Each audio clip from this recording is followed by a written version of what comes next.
Vous dites il faut s'écouter. Qu'est-ce que ça veut dire il faut s'écouter? Alors justement, je démonte un peu cette phrase-là, il faut s'écouter, parce que je dis justement qui parle. Quand on dit il faut s'écouter, quelle est la partie de moi qui parle? Est-ce que c'est ma partie victime? Est-ce que c'est ma partie traumatisée? Donc je dis qu'il faut faire attention, il faut nuancer justement quand on dit il faut s'écouter. Bah, des fois, non, il ne faut pas s'écouter, il faut y aller et puis on verra après. Donc voilà, j'essaye de mettre de la nuance vraiment dans tout. Vous dites aussi, par exemple, y croire et se préparer à le recevoir. Ça veut dire quoi?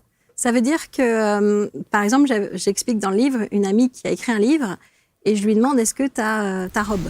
Elle me dit, quelle robe? Bah, la robe pour ta remise de prix, tu veux faire un best-seller. Donc, est-ce que tu as acheté ta robe? C'est symbolique, en fait. Ça veut dire que comme l'inconscient ne fait pas la différence entre l'imaginaire et la réalité, si je m'imagine avec cette robe le jour de la remise, eh ben, je vais mettre en place des choses. Et encore une fois, on est dans la double signification. Oui, il y a l'univers, mais il y a aussi moi. Qu'est-ce que je vais faire pour arriver à avoir ce best-seller? Donc l'action, c'était d'acheter la robe. Ça, plus communiquer, bien sûr, sur le livre, etc. Bien sûr. Tout à fait.